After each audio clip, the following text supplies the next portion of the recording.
is a device that converts the energy around you, that's everywhere, into useful energy, what we call electricity. The generator is a magnetic device that is totally magnetic. It is its own prime mover.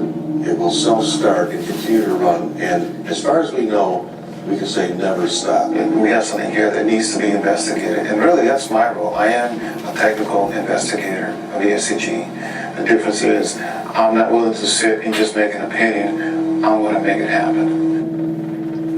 The generator is approximately 2 foot diameter by about 8 inches high, and it can be put in the home to power your home. It can be put in your automobile to power your automobile. And many of the third world countries have no means of generating electricity. These units could be put in there and power whole communities. You really have to take a look at each individual component and function. And when you step back, you say, wow, this thing works. There's too much for it to, there's too many facets involved not to be something viable. For over 60 years, John Searl has tried to give to the world a new kind of energy system, one that would free mankind from the burdens of oil and fossil fuels. Cleaning up this planet is going to be a big job. If we're going to get the climate back to what we want, a lot of work will be done. But one thing is certain, you need energy. That's important.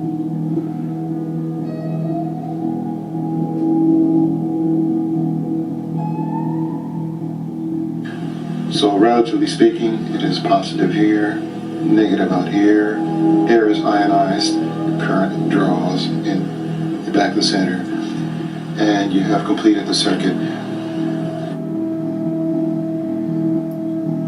This is Amy, just one of an uncountable number of negatively charged electrons seeking a positive destination. She finds the positively charged neodymium core irresistible and enters the Searl converter device, becoming part of an enormous reservoir of electrons. Inside the neodymium, Amy meets Neo, an electron from the neodymium core. These electrons are drawn to the powerful magnetic flux line penetrating the 4 layers in the Searl design. They join together, forming a boson pair, as they spin around the magnetic force, releasing them on their pathway to freedom. As they enter the gate layer, they are compressed, feeling pressure to exit the system. At the same time, they are pulled and accelerated by the magnetic layer. Their energy continues to increase, racing through the emitter layer, joining trillions of other boson pairs that form the eddy current on the surface of plate 1. The boson pair is captured by the roller and blasted into the positively charged neodymium core of the second stage plate, repeating the activity into the third stage of the Searl device. With tremendous energy, Amy and Neo are hurled forcefully into standard coils, where they are collected in the same manner as any generator of electricity. Nothing is created or destroyed. The circuit is complete.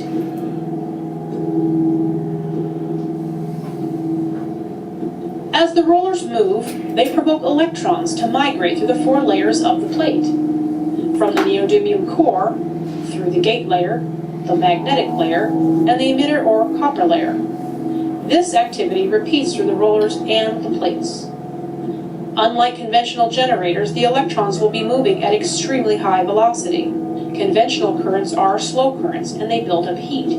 The more current you draw, the more heat you get.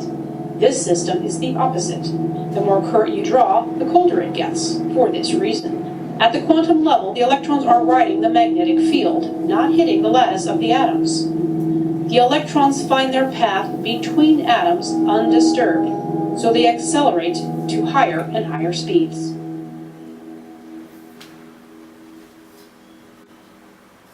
The evidence is right here on this tape. We'll be doing more demonstrations in the future. And remember, this plate doesn't have no voltage on it. Yet, some energy must come across here to this coil, so that the electrons come across the back of the roller to here. We have proof here that there's no electric the fry by that ring. It makes those rollers in half of it, internal tension of the atom. That makes them move. I'd like to show the mathematics we use. The law of the square says there are two prime states in everything in the universe, and they're opposites. Now what I got to do is make sure that each line comes to the same value.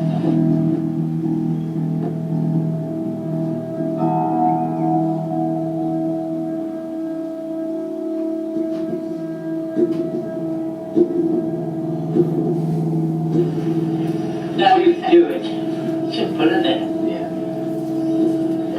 Do you agree? I agree.